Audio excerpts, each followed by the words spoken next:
Good evening and welcome to Primetime Lawmakers for February 10th, 2011, the 13th legislative day of the 2011 session of the Georgia General Assembly. I'm Scott Slade. Coming up in tonight's program, the House passes the $18.5 billion FY 2011 amended budget. The spending bill now moves on to the Senate. Washington pays a call as U.S. Senator Saxby Chambliss makes a surprise visit to legislators today. The Senate passes a bill requiring that municipal judges must be attorneys. It's the end of the legislative week. We'll check in with Tom Crawford of the Georgia Report. We continue our leadership interview series. Tonight, Senate Minority Leader Robert Brown. And I'll be joined in studio by Senator Jim Butterworth, Chairman of the Senate Higher Education Committee, and Tracy Ireland, Director of Post-Secondary Student and School Services at the Georgia Student Finance Commission. We'll be talking higher education and hope.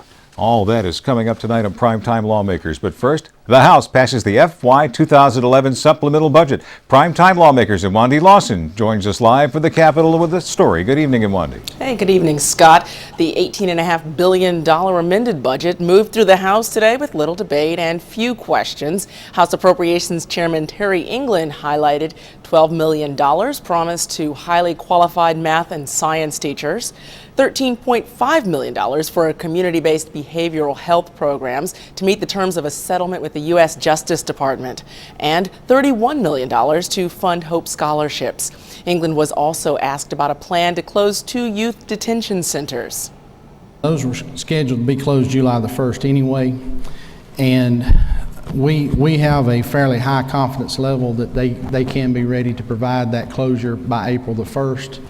But again, we're still waiting to find out which 2 will be closed, but we're fairly confident that it can be handled.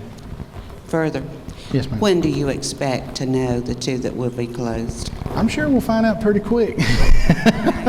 that we've been asking now for several weeks, and they're having, of course, to develop their plan of what they're going to do, so we should know fairly shortly. Yes, ma'am.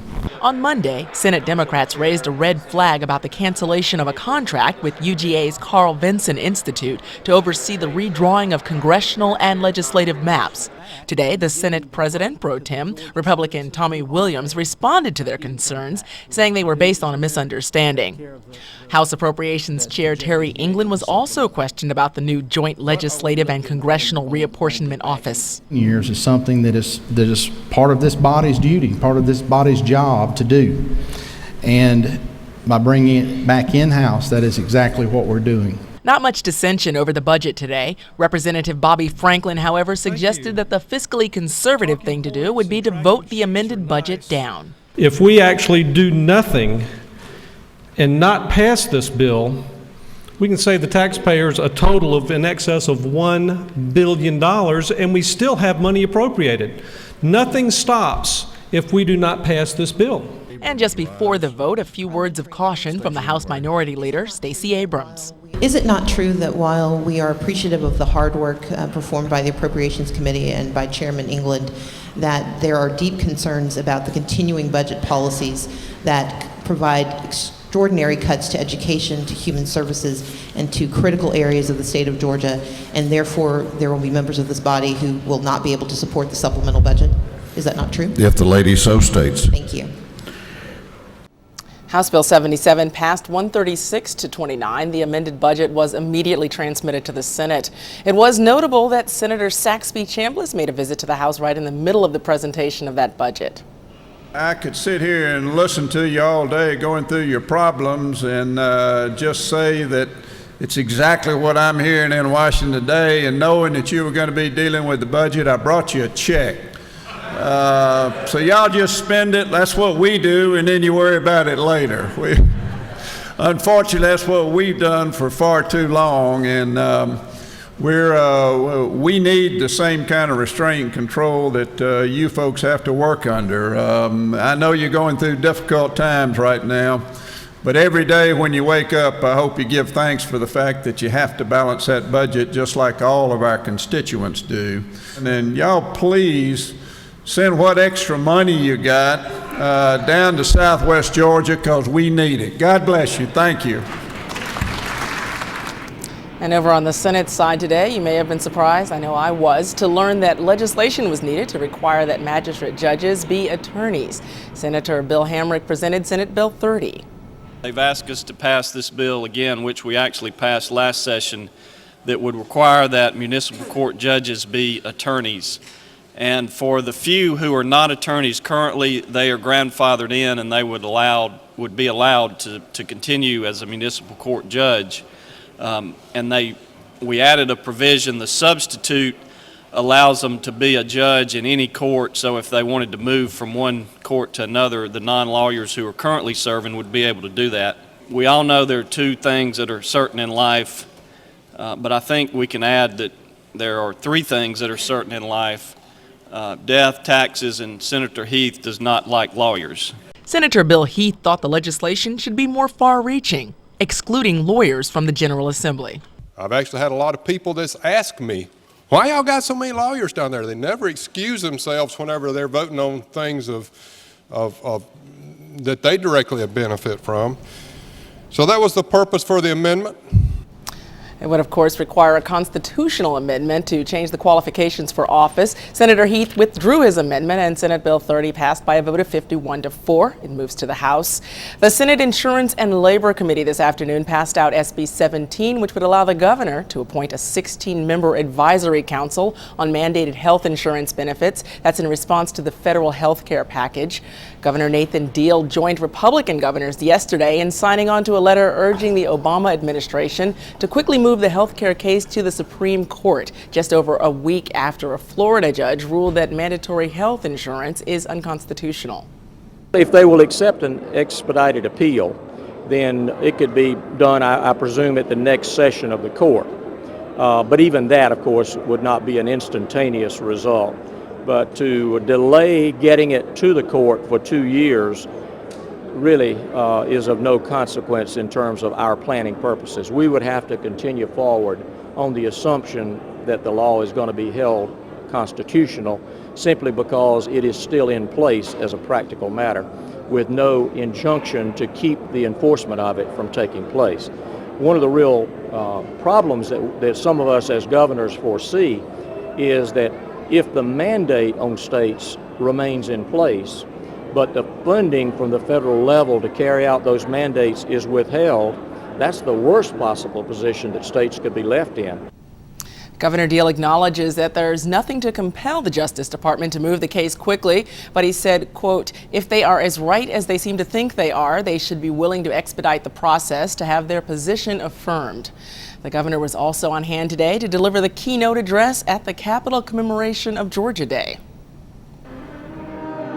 This Saturday will mark the 288th year since General Oglethorpe landed there near Savannah and began this 13th colony that we now call our state of Georgia.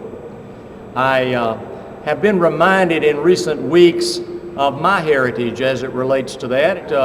A week from today, 275 years ago, some of my ancestors landed at that same general area, and they were part of a Salzburger group that was leaving Europe and coming here to the New World. So all of us have a heritage.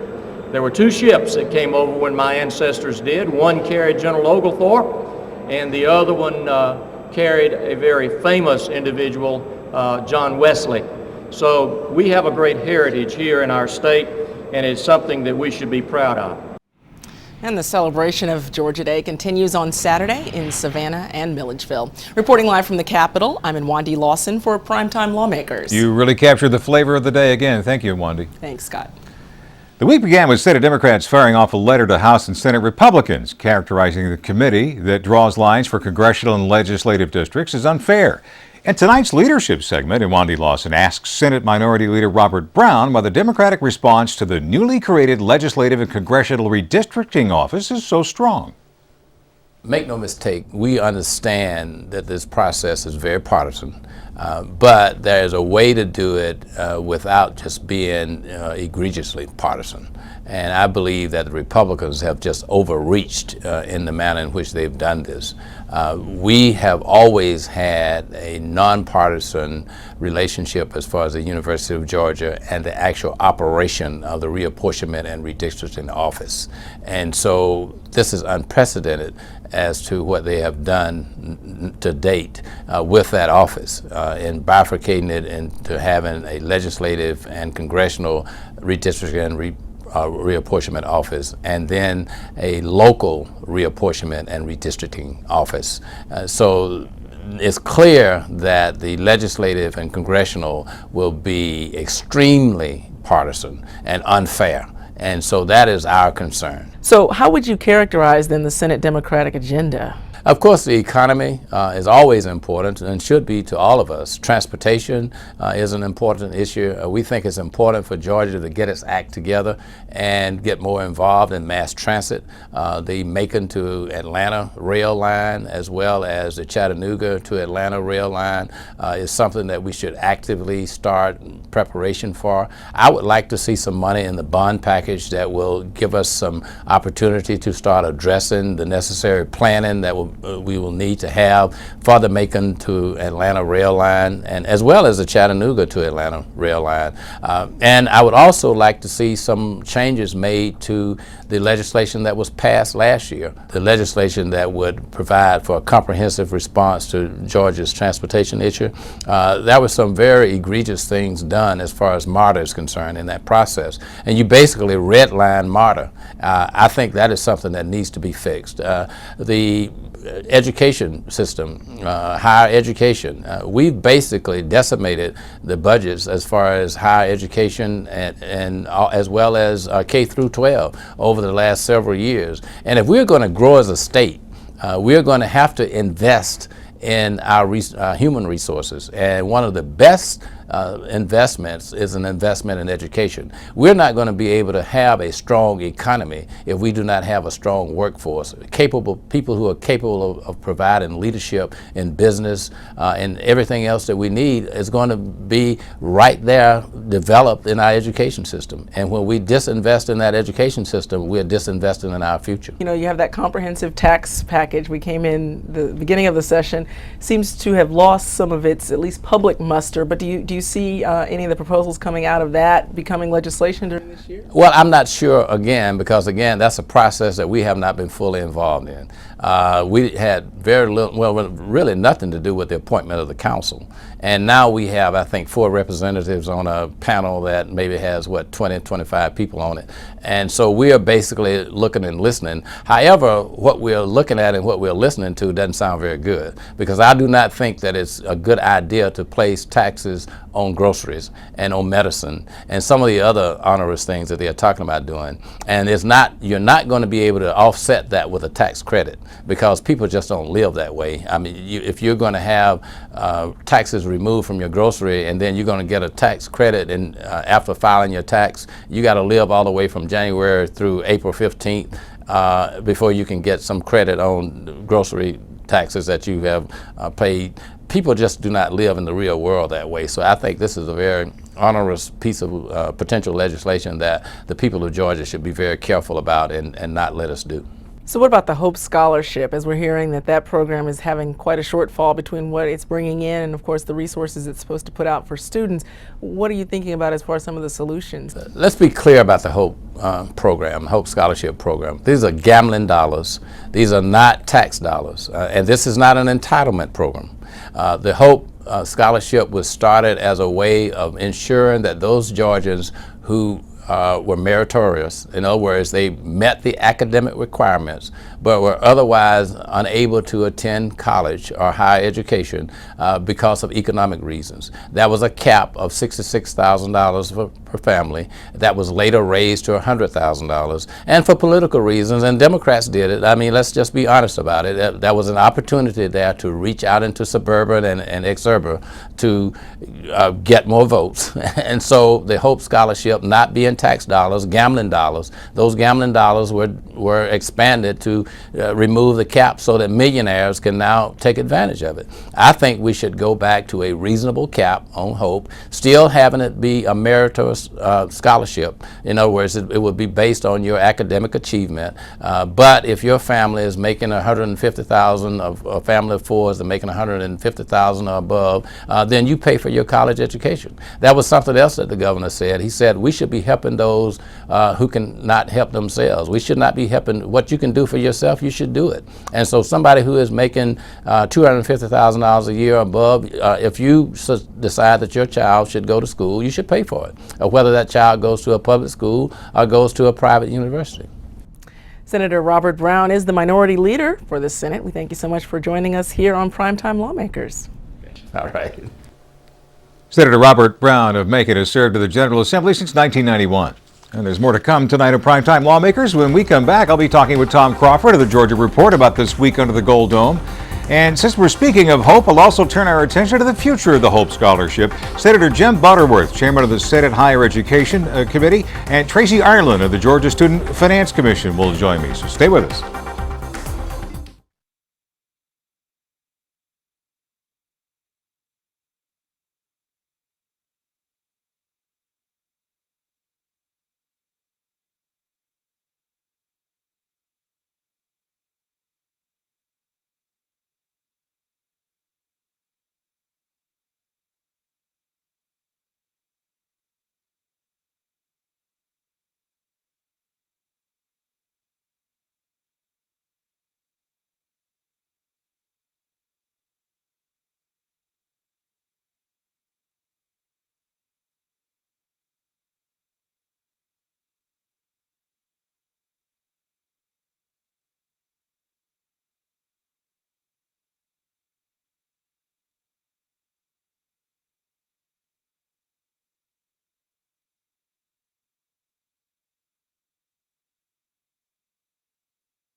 Welcome back to Primetime Lawmakers. It's the end of the legislative week, and that means it's time to check in with Tom Crawford of the Georgia Report. I talked with Tom earlier today and began by asking about Sunday alcohol sales. Yes, it is. Last week, a Sunday sales bill made it out of the Senate committee. This week, a Sunday sales bill made it out of the House.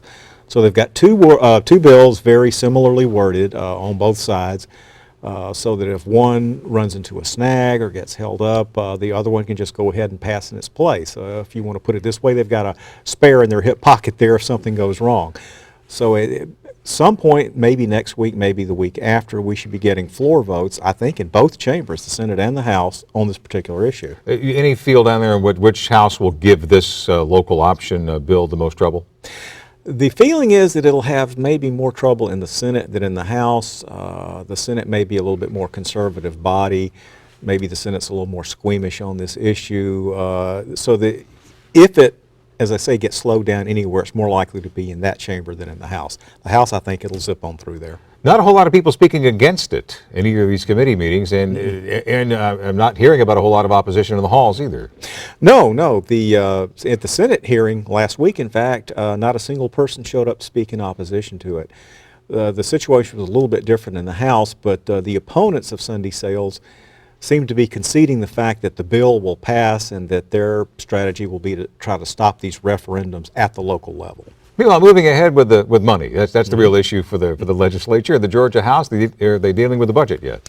Yes, the House voted on Thursday to pass the supplemental mid-year budget. It's probably the fastest that they've ever passed that particular document. I think they want to get that one out of the way so they can get to the big budget, the one for fiscal year 2012. That's the one that they've really got problems with because they're losing $1 billion in federal stimulus funds. So that's going to be the harder one to deal with. Have you heard a new, fresh number and what kind of deficit they'll have to make up at all? Well, still they're talking about a range of between $1 billion and $2 billion if the growth in revenue, which the trend has been very good recently, if that continues, maybe they'll have to deal with a number on the lower end of the scale as opposed to the higher end. So it'll be a little bit easier that way. And we're finally getting some votes on the floor. This week, believe it or not, was the first time that bills got votes in either the House or the Senate, and we're more than a month into the session, which is amazing. You know, we convened on January 10th, and here today is February 10th, and they finally are getting around to voting on bills. So it's a very leisurely pace for the moment. Did the weather have as much to do with that as anything else, or is it something a little deeper? Well, I think the ice storm that they had at the start of the session certainly got them off to a slow start. The fact that there's not a whole lot of money out there means that there's not as much impetus or not as much motivation to introduce legislation. I've noticed that there are fewer lobbyists walking the halls, fewer registered lobbyists this year. So if you've got fewer lobbyists, there are fewer demands to introduce bills. And finally, immigration reform. There has at least been some noise there, but how much action? They are working their way steadily through committee. By the end of this week, there will have been 3 days of hearing on the House side, a day or two of hearing on the Senate side. So those bills are moving slowly but steadily through the legislative process. Is the fact that the English-only drivers bill got the brakes put on it indicative of what might be the backdoor feeling about all these immigration reforms? I don't know if it's an exact analogy, but it was interesting that the English-only bill, as you noted, got tabled in the House yesterday. They actually stopped a vote on it, delayed it at least for a while, and it makes you wonder if maybe some of the momentum behind the immigration control bills are starting to lose their steam as well. And the momentum killer would be heavy industries like agriculture coming in and saying, well, be careful. Oh yeah, the Georgia Chamber of Commerce and the Georgia Farm Bureau have both expressed concerns about this. That's correct. Thank you, Tom Crawford. Good to see you. Great to be here. Tom Crawford of the Georgia Report joins us at the end of most legislative weeks. Well, now we turn to our prime topic of discussion tonight, the Hope Scholarship. For years now, Georgia's high school students have known that they maintain at least a B average. Their entire tuition will be covered by the Hope Scholarship if they attend a state college or university in Georgia. Hope is funded by Georgia Lottery funds, and those funds are now facing a shortfall. The Georgia Lottery generates about $880 million yearly, but this year an additional $300 million will have to be spent out of the state's general revenue funds to cover the cost of Hope and the state's pre-K program. Next year, things could be worse. Last night on Primetime Lawmakers, we discussed the pre-K funding problem. Tonight, it's Hope's turn. And joining me now live in studio is Senator Jim Butterworth of Cornelia. Senator Butterworth is chairman of the Senate Higher Education Committee and Governor Nathan Deal's floor leader. And Tracy Ireland is director of post-secondary student and school services at the Georgia Student Finance Commission, which administers the Hope program. Thank you both for joining us this evening. Thank you, Scott. And this is certainly a discussion topic that's taking place around a lot of kitchen tables here. Absolutely. Not only as people try to plan how to spend their money, but whether or not they're even going to stay in Georgia to go to college. What is the real issue with this looming problem with Hope not being able to keep up with demand, Senator? Well, the bottom line is just increasing enrollments and to a degree decreasing revenues. I mean, it's very, very simple economics, and it goes a lot of different directions from there. As you've kind of touched on, we have to fix it, we have to reform it, and we have to address that part of the problem. I think the opening issue is addressing it, like we've kind of mentioned, in 3 different manners, in the 3 different corners of the issue, that being the revenue side, the lottery, how it functions. We've met with lottery folks, lottery officials, and told them they're going to have some skin in the game. The way that the mechanics of the Hope Scholarship, the Hope Grant, and the funding of the pre-K, the way that actually operates, that's another part we have to look at. And then we have to also look at the receiving parts, meaning the Board of Regents. We've had conversations with them. The Technical College Systems of Georgia, they're at the table. They're having conversations. The pre-K organizations that receive some of these monies, we're providing funds for pre-K, 84,000 pre-K students. We can't leave them without a seat at the table. That's a crucial part. Now, we say skin in the game for the colleges particularly. Let's touch on that just a second. Yes, sir. What they charge for tuition, that sort of thing? Well, that's one of the issues that we're talking about. Traditionally, in recent history anyway, with the Hope Scholarship, if the tuition goes up at a public university, public college, the Hope Scholarship increases in an equal amount. Mm-hmm. There's a term, you may have heard it, called decoupling. Decoupling is a likelihood, we'll say possibility, likelihood, and that may address part of the revenue issue and the expenditure issue that we're talking about. Let's talk at some numbers with Mr. Ireland here. You're the expert in that department. What's the bottom line on when the pool starts draining here? When do we run out of reserves and really have to start making other plans? Well, we've already dipped into the scholarship reserves. We did that in fiscal year 2010. We estimate we'll have to do that again in this current fiscal year, which is 2011, to the tune of some $240 million. If nothing changes with the program, we'll dip into the reserves in fiscal year 2012, draining the reserves by another $300+ million. Today, that reserve stands at about $850 million. You can imagine then, by what I just mentioned, by the end of 2012, we'll be looking at a reserve of about $300 million. So when we get to that point then, the way the funding formula works, I mean, it's all lottery dollars, right? There's Yes. they don't come anyplace else. That's right. So you wind up having to cut the benefits somehow, or what? Well, there's really only two places to go with it, and as the senator alluded to. You either reduce the benefit or you reduce the number of students getting the benefit, or a combination thereof. All right, let's talk about how that might happen then. I mean, what's fairest? Means testing, higher grades, maybe doing away with some parts of the program like the Hope Grant, I hate to say? I think the key, Scott, is middle ground. We don't want to let the pendulum sway too far one way or the other. I think there are individuals who have expectations. They have had expectations over the last number of years, and they're talking about it at the breakfast tables, like you mentioned. And so we're not going to have a drastic sway in any of the particular branches of what the Hope Scholarship, Hope Grant functions. But I think one of the keys, things like remedial programs, that's something that's being scrutinized closely. If the name of the scholarship, if it stands for helping outstanding pupils educationally, but it's paying for remedial programs, is that really accomplishing the intended purpose? Things like that. There are a number of other ways that we can cut a little bit, increase the revenue like we talked about, or at least increase the efficiencies. That's one of the keys with the lottery. Those are some of the parts. I'm glad you mentioned that. Efficiency of the lottery. I mean, the lottery is not a failure. I mean, it's one of the best run in the world. They have exceeded, and they're putting more and more money in, right? Is the problem, is there more and more demand? Is that the bottom line? There's two drivers that are affecting Hope today, and the first one is the number of students in college. For example, in the last decade, we've doubled the number of awards that we're making, and an award really means an award to a student for a semester. The other driver is tuition increases. By efficiencies in the lottery, does that mean people need to be less lucky? No. The law actually states right now that the lottery will provide, and there are some semi-technical terms, 35%, and there's a little bit of leeway to allow them some ability to function as they see fit. 35% of the incoming money to the lottery goes to Hope Scholarship, its intended purpose. So right now we're at 24%. The lottery folks say, well, it's actually 26%. So depending on how you look at it, what numbers you use, 24, 26%, we're a long way from 35%. Pre-K versus Hope. Let's deal on that, but while we have a moment. Okay. There's an awful lot of people who say a dollar spent on pre-K is just as important, if not more, than a dollar spent on a Hope Scholarship. Right. You for maintaining pre-K funding? You said it a moment ago. I spoke to Matt Arthur, one of my superintendents up in the 50th Senate District in Northeast Georgia.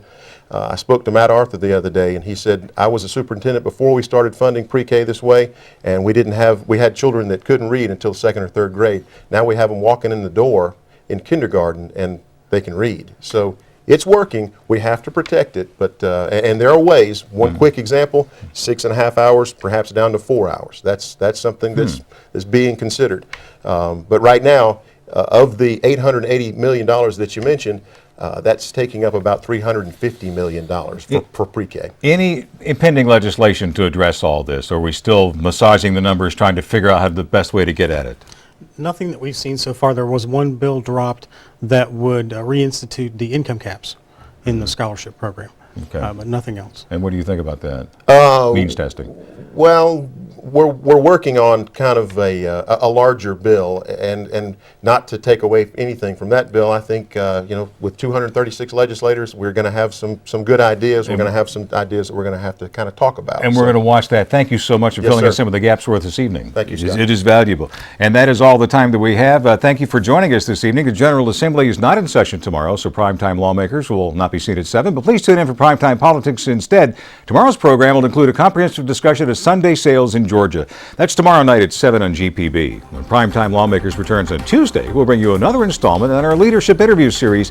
Labor Commissioner Mark Butler is scheduled to appear, plus in-depth analysis on important legislative issues and the latest Capitol news. Primetime Lawmakers returns Tuesday, February 15th at 7 p.m. See a repeat of this broadcast tomorrow morning at 5:30. That's coming up next, Georgia Outdoors, Sapelo Island. Join Sharon Collins as she discovers Sapelo Island's role in Georgia's history. Georgia Outdoors is next. Stay tuned. And that's our broadcast for the 13th legislative day of the 2011 session. Thanks to our guests for joining us tonight. For Wandy Lawson and the whole Primetime Lawmakers team, I'm Scott Slade. Tune in Tuesday. Have a great night.